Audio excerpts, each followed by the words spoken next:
En el artículo tercero de la Ley General de Educación Pública se especifica que el gobierno federal debe proporcionar todos los medios para que la educación sea eficaz, sobre todo en la básica, que es preescolar, primaria y secundaria, y también incluida la media superior. La educación comienza en el ambiente familiar. De hecho, un sistema educativo es un invento actual de nuestra sociedad. Este es motivado por el imperativo político y cultural, y su justificación es poder mejorar y aportar a la colectividad de nuestra sociedad. El carácter nacional de la educación. La educación como medio para fortalecer la identidad y la conciencia nacional. El equilibrio entre lo nacional y las particularidades de etnia, de cultura y de región. ¿Para qué un sistema de educación público y nacional? La educación empieza exclusivamente a cargo de los padres de la familia y o de las regiones organizadas. Los sistemas de educación públicos de carácter nacional son, de hecho, un evento social relativamente reciente. El primero de ellos fue creado en Prusia a finales del siglo XVIII. Siguieron Francia y otros países del norte de Europa. Luego vino Estados Unidos y al final la Gran Bretaña. Contra lo que pudiera pensarse, particularmente en estos tiempos globalizados en que la educación escolarizada parece tener como valor prioritario la empleabilidad y la productividad. La creación de los sistemas nacionales de educación pública no respondió, en primer término, a imperativos económicos. No ha sido históricamente la necesidad de contar con grandes números de individuos educados lo que explica la construcción de los sistemas de educación públicos. En la mayor parte de los países, la motivación a causa a fondo de su creación fue el imperativo político, cultural y simbólico de los estados, territorial, nacional, en construcción de fábricas prusianos, franceses, estadounidenses, mexicanos y demás nacionales. La centralidad de los fines colectivos de un sistema de educación pública tiene como base históricamente fuerte, pero no solo fue eso. Desde el punto de vista económico, un sistema así solamente tiene sentido si persigue algún o algunos objetivos colectivos, por ejemplo, formación de sujetos nacionales y o reducción de desigualdad social por medio de la escolarización. Para ofrecer la mayor educación a los individuos considerados por separado, un sistema colectivo grande, financiado por todos y conducido por el gobierno no es la opción más eficiente. La justificación de un sistema de educación pública es que sus objetivos guías contribuyan a la persistencia y mejoramiento de las colectividades de las que pertenecemos.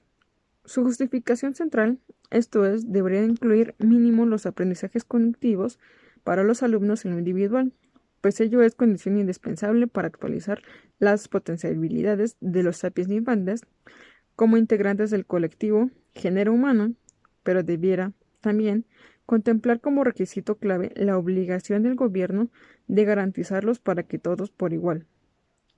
Esa justificación debería asimismo incluir, centralmente, propósitos orientados a hacer posible la existencia continua e individualmente, mejorando del colectivo México y del colectivo Humanidad, incluyendo su único hábitat posible hasta el momento, el planeta Tierra, a través de la transmisión de los conocimientos y el desarrollo de las habilidades de los valores requeridos para ello.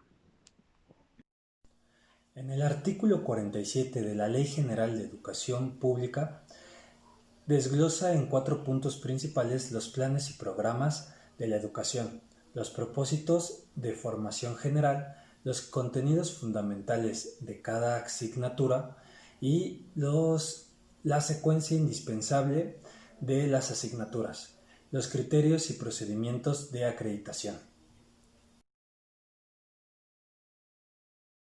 En el artículo 15 de la Ley General de Educación Pública encontramos que el gobierno federal y los municipales, junto con los ayuntamientos, están coordinados para poder ofrecer y promover los mejores equipos para la educación pública, sobre todo en la educación básica, que es preescolar, primaria, secundaria, y también incluida la educación media superior.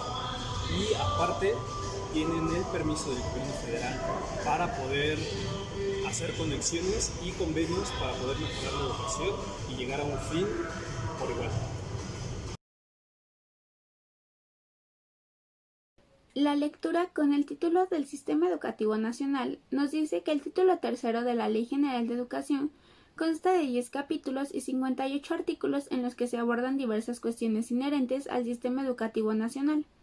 El capítulo primero de la naturaleza del sistema educativo nacional define la organización escolar que forma parte del sistema educativo, tipos, niveles, modalidades y opciones educativas y la responsabilidad social inherente. El capítulo segundo del título tercero de la Ley General de Educación establece los niveles educativos que se conforman a la educación básica, suma la inicial a la de preescolar, primaria y secundaria, define tipos y modalidades y sobresale que se le ocurra que se imparta educación inicial en la modalidad no escolarizada. Considera se presenten servicios de educación indígena en preescolar y primaria, pero no en secundaria, nivel en el que pertenece la educación comunitaria y las modalidades regionales autorizadas por la Secretaría, las secundarias para trabajadores, las telesecundarias y entre otros los servicios de educación especial. El capítulo tercero se aboca a la educación media superior, que comprende los niveles de bachillerato, se profesionaliza técnico bachiller y los equivalentes a este, así como la educación profesional que no requiere bachillerato o sus equivalentes, y se ofrece a quienes concluyeron la educación secundaria. Incluye diversas modalidades, entre ellas la formación dual, el bachillerato en línea y en algunas entidades como Michoacán y Veracruz, el telebachillerato. La Ley General de Educación dedica 5 artículos del capítulo cuarto del título tercero a la educación superior.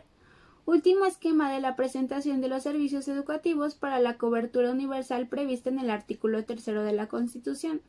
Se integra por las licenciaturas, especialidades, maestrías y doctorados, incluidos los que se oferta la educación normal. Pretende en superior lo mismo que en el nivel antecedente, fomentar políticas incluyentes desde el ingreso hasta la conclusión de los estudios.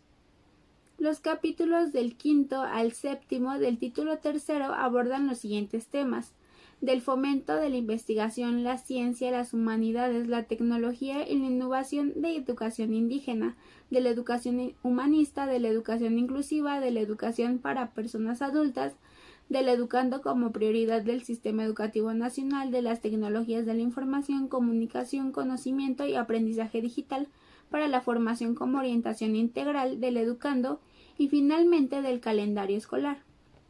No obstante, incrementar la cobertura educativa en los diferentes niveles educativos requeriría algo más que la buena voluntad por parte de las autoridades en sus diferentes ámbitos de competencia, como establece el artículo 49 del título de referencia, aunque indiquen que lo harán de manera gradual, comenzando con el nivel de licenciatura y progresivamente con los demás niveles de este tipo educativo. Las cifras, números y porcentajes publicados por las principales cifras del sistema educativo mexicano 2018-2019 fijan en 36.635.816 al alumnado que cursa alguno de los niveles educativos, con la concurrencia de 2.100.277 docentes y 265.277 escuelas. De ellos, 69.6% asiste a la educación básica. Tan solo 14.3% cursa estudios de educación media superior, 10.8% la educación superior y 5.3% asiste a la escuela de capacitaciones para el trabajo.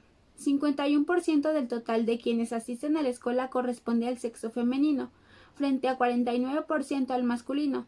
De la misma manera, el 85.5% asiste a escuelas públicas y 14.5% a escuelas de financiamiento privado, porcentaje que se iguala casi en 50% en posgrado. El porcentaje de quienes cursan estudios de media superior y superior en la modalidad no escolarizada ronda entre 7.03% y 19.28%.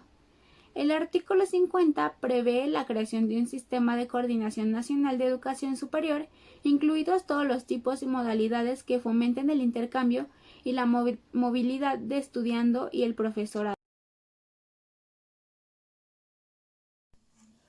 En el artículo 33 de la Ley General de Educación Pública encontramos que se conforma por diferentes puntos: la atención especial a escuelas marginadas y los programas de apoyo a los maestros que laboran en este tipo de escuelas y en las zonas rurales, el promover los centros, albergues e intercambios para favorecer el aprendizaje dentro de ellos, el prestar servicios educativos para que quienes no han concluido sus estudios de educación básica o hasta media superior los puedan concluir, o que se desarrolle más la educación inclusiva. El desarrollar programas de apoyo económico para estudiantes marginados o programas para padres o tutores que favorezcan la educación para sus hijos y la atención para ellos.